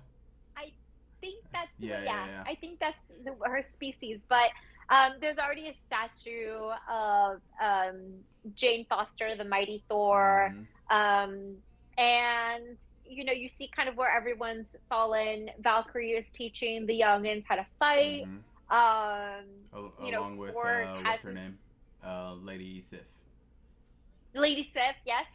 And then we see, like, I love how it ends, and we talked about this at the start of the episode. I love how it ends with Korg saying, like, he went from dad bod to god bod to dad god. And so Mm-hmm. it kind of, like, it was that full circle, and it was very sweet. I didn't expect this ending. Right, Honestly, I didn't see this coming. right. Um, but to see, Thor, like, making, what does he call it? Pan flap? I think Cake yeah, it was flap? weird. It was weird how he pronounced it. Yeah, yeah. And the little girl, it was like I had to look at my partner because the little girl basically is Ariel. Well, like I've never tried that. I don't like it. It was just full on kid Oh mode. It shoot. was it was just so good. It was Mm-hmm. so good. And they end up like running out like, father and daughter to like hit a battle. She's got this like obnoxiously large stormbreaker Mm-hmm. that's basically bigger than her body. Um, and it gave me very much like Witcher vibes. Have you seen the recent No, Witcher? I haven't. It's super good. You got to see it. It's so good. But The Witcher basically like adopts like a young Yeah. daughter, and it's very similar because it's not blood, but very much so, and it's also very Viking-y, Mm-hmm. medievally, so it kind of fits the time. I gotcha. But yeah, and I love how it finishes with like, and but they're most commonly known as Love and Thunder. Mm-hmm. It was a very sweet ending, very sweet film. What was the first post credit? Like, cause right now I'm just remembering the second. The first post credit would be Zeus. So you find Oh out right, Zeus lives. right. Yeah.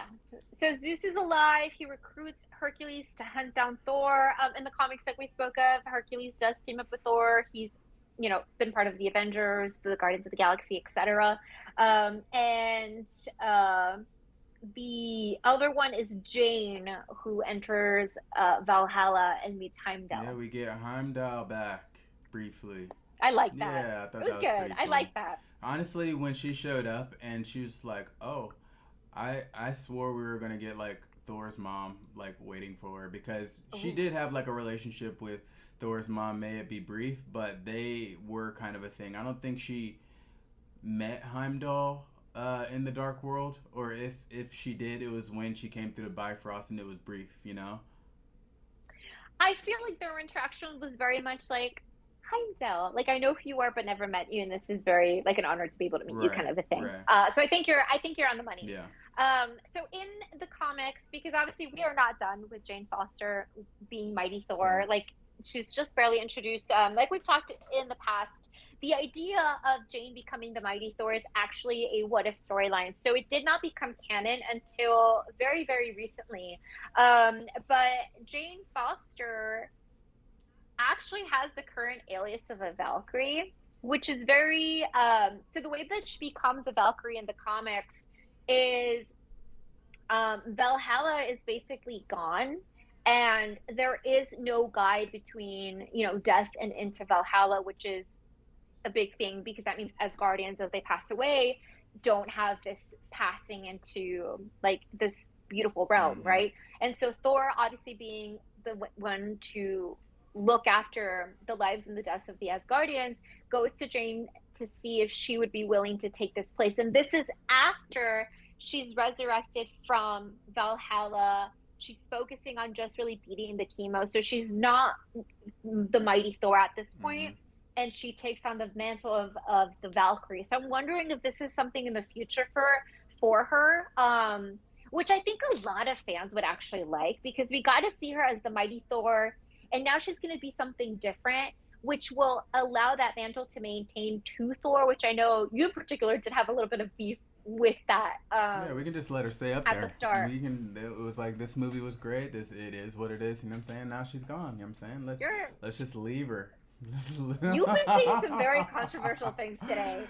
I just Oh got to tell you. man. But the way the way that she does get resurrected, so basically Thor makes the efforts to revive her. And seeing Jane as basically now one of their own, Odin joins Thor, and together their powers bring back um, Jane. But when she does come back, she focuses mainly on, like I said, improving her health.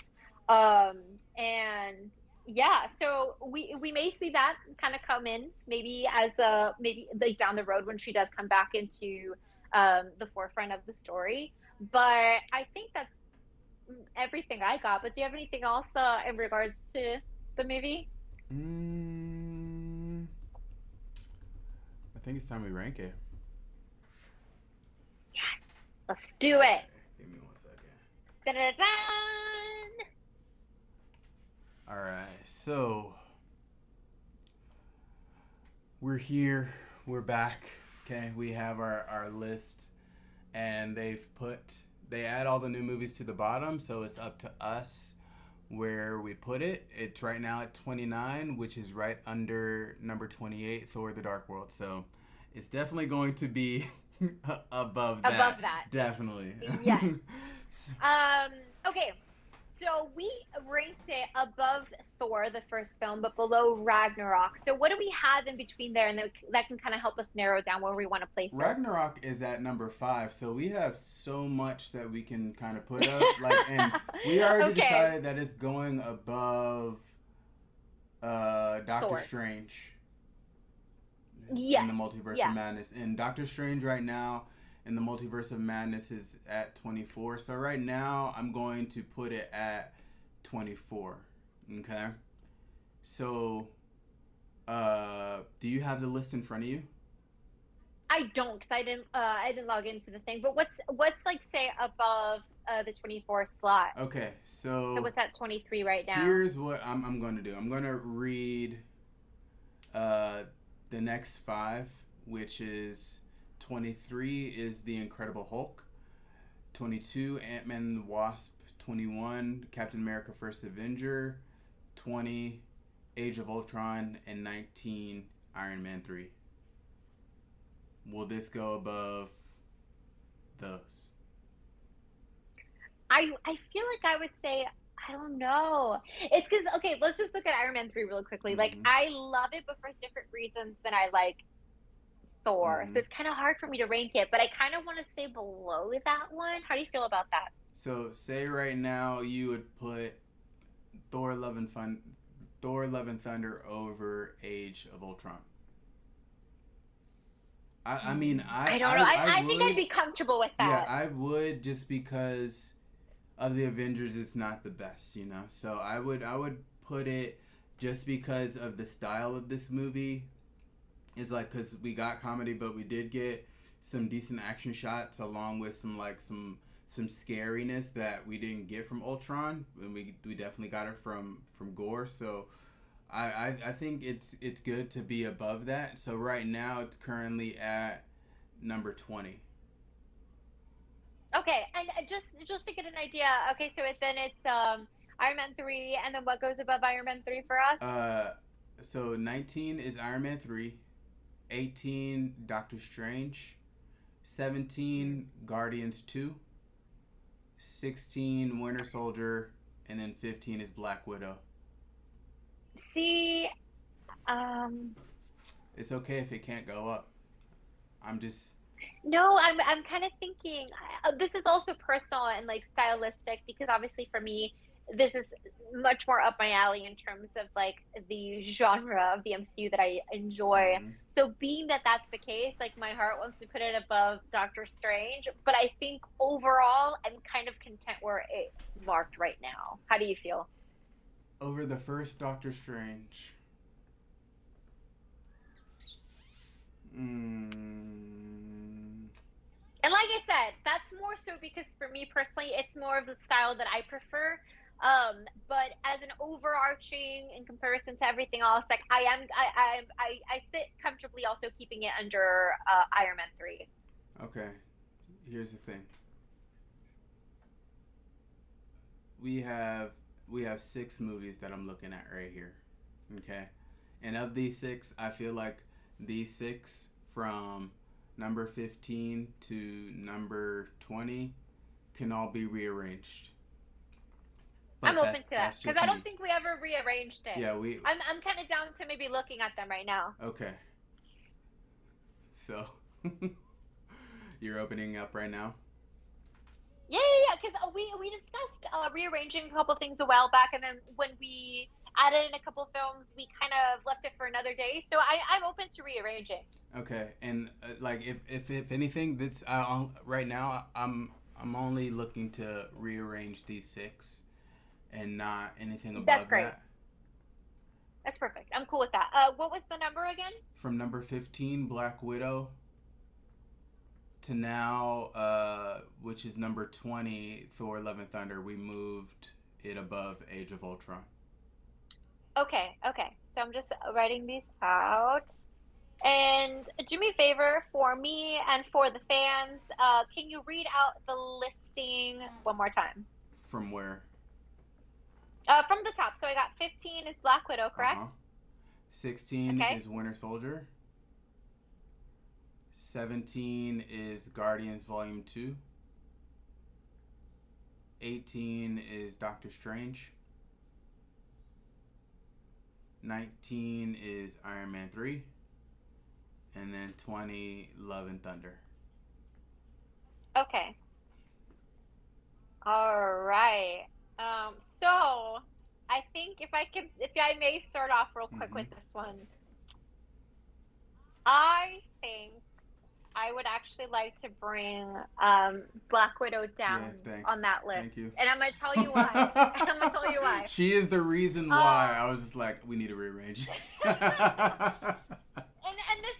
and this is why I think despite all I still stand by all the things that I enjoy about the film 100%. I think it's a very great way of doing a female-led film where you have strength and power, but it's not kitschy of like girl power hashtag. It's just showing female characters as female characters. They're diverse, they're multiple things, but it's not just being sexy on screen. It's not just all of that. It's like there's emotion, there's heart, there's pain. Mm-hmm. However, I think when you kind of have it stand the test of time, and also there's rewatching it, there's actually a couple things that did bother me. Part of it is the CGI. Okay.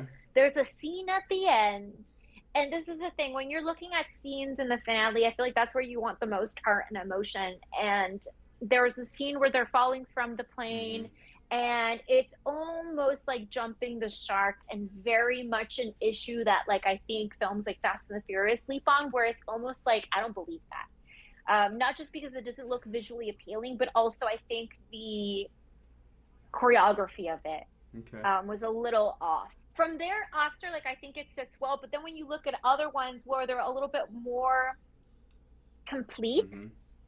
I'd like to bring her a little down on this list, and honestly, I kind of want to put her at number 20. Okay.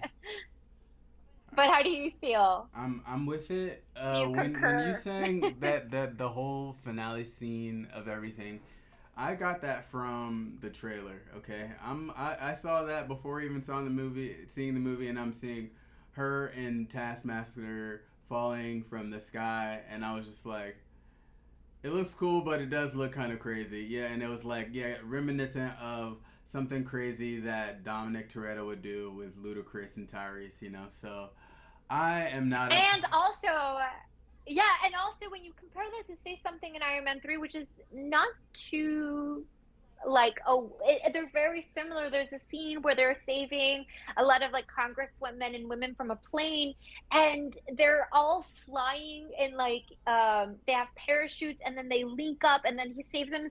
Like that scene could have so easily looked unbelievable and jumping the shark, Mm-hmm. but it doesn't Right. because it's choreographed so well and is actually practically done, which is insane. Right. So, yes, yes, I'm very comfortable dropping it down to number 20, which is still a great slot, Okay. you know? Great. I'm glad Winter Soldier's above that. I just couldn't believe that Black Widow got above Winter Soldier, but that's just me. Okay, so right now Love and Thunder is sitting at number 19. Now when it comes down to 15, do you see any of the other four movies that go above Captain America? Whether it's Volume I 2, mean, Doctor Strange, Iron Man 3, or Love and Thunder? volume two is a personal reason, Okay. but you know, and the thing is, like, I think when we're ranking these, we're trying to look at this a little outside of ourselves Mm-hmm. and more so of the fandom and the impact that it has overall in the MCU. And so I'm confident in where this is, but Love and Thunder, I don't know. Like, do you like it at number 19? Like, how do you feel? What are your thoughts? Um, stylistically, Love and Thunder is just so close to Volume 2, Yes. you know? And, like, though they're two different stories, both are good. Um, Now I'm trying to think about Doctor Strange. I see. I think it's Doctor Strange for me that I think is messing with this lineup. I mean, I don't know if I would say I want it above Black Widow because it's a great film, Mm-hmm. you know. Mm-hmm. I think it comes down to my preference. And I don't know. I'm between putting Doctor Strange at number 19 and keeping that for the rest of the order. I'm between flip-flopping Doctor Strange and Love and Thunder. But I think again that kind of comes down to my like stylistic You preference just, and my but you just said cinematic the same preference. thing, just in two different ways. You're like, oh, I'm for moving Doctor Strange to 19, or I'm for flip flopping, which Love and No, Thunder what is I'm at saying is, 19. okay, so if I put no, listen, listen. Okay, so if I put Doctor Strange, I'm saying I could go either way of dropping Doctor Strange to 19, which puts Love and Thunder at 18, Iron Man Oh, at gotcha, gotcha, 17, gotcha. etc. So I'm between that or having a flip of Doctor Strange and Love and Thunder, which would put you know, respectfully, like Doctor Strange at number 19 and Love and Thunder would be at number 17. So I'm cool with either one. Do you want to make the call on this one? Okay. Let's base these three off of final battles. That's gonna be my criteria. Um, I see I spoke and let you have it, so I'm just gonna go with it. Yeah. just because I honestly I really liked the idea. Like one of the reasons why, of course, me being biased here with Iron Man 3 is in watching the trailer. I remember seeing all these suits pop up, and you're like, "Oh shit! Like, what's going on?" Tony's calling all cars here, And then you have Doctor Strange with the disciples of Dormammu and Dormammu, and then we have Thor with almost like a softer finale, because it wasn't just like the death of Gore by Thor, you know? It was just like, choose love, you know? And it kind of softened it up a little bit, you know? Yes, we did get the two Mighty Thor and Thor fighting off, and then eventually she had to use all of her power to save Thor. But would I put this final battle over the other two is the question. See, I'm gonna make a definitive statement on one of them. Okay. I would like to move up the Iron Man above Doctor Strange for sure, and above Thor, Love and Thunder. So then, for me, that would leave a debate between Love and Thunder and Doctor Strange on which one you want to put the order. But before we continue with that, do you concur with me putting Iron Man 3 under Guardians Volume 2? If you could just tell me why. For me, kind of looking back, because I think one of the things is like, is the emotion what these films make you feel, and like I think that also aligns with like battle scenes, not just the heart to hearts, because at the end of the day we are watching A superhero movie. superhero Yeah. films. And with Iron Man, I think it does such a great job of evoking something that's so real, like PTSD, anxiety, into this film. And you strip down Iron Man to basically just the man, and even then, he freaking kicks ass. Right. And you have such amazing scenes that I think just make you feel so much like, happy, being in the hospital. When Tony does call the suit from like the dungeon, and it takes like 20 minutes for it to come and arrive. The final battle scene where not just the fights alone, which were very well choreographed, where you can vividly see everything that's happening in a way that you can appreciate the action. But there's a point where you legitimately think Pepper just died. And I mean, Right. Robert Downey Jr.'s performance is just like incredible in that. So for that, I definitely like Iron Man to be underneath Guardians Volume 2 versus where we originally had it. Precisely. I love that you brought that up, because when you think that she dies, because she falls into flames, you know, and then she comes out with the firearms, you know, right then and there, like you said, it just struck something, you know. So I would put that above Doctor Strange, just because though the battle of the Dark Dimension, it was cool. He got him stuck in a time loop. The disciples of Dormammu, they kind of just faded away. It wasn't just like a battle, you know. It's like Doctor Strange just ended up rewinding time, and then Caecilius just floated away to the Dark Dimension, you know. It was almost like I said, like it ended a little soft, kind of like Thor and Love and Thunder. But now when it comes down to it, would you put Gore choosing love and Thor like kind of holding on to Jane? Would you put that over the time going backwards, and then Caecilius going into the Dark Dimension? I feel like personally 100% I would put Thor Love and Thunder above Doctor Strange. Just kind of taking it back and just looking at it a little bit more like objectively, if you will. I think that I really like the arc that Gore takes in this film. I mean, the film starts off with Gore, right? Like we get an understanding of his reasoning behind the actions that he takes, and I think I connect much more with that villain than I do with, say, Caecilius. And I like that it gets revisited at the end.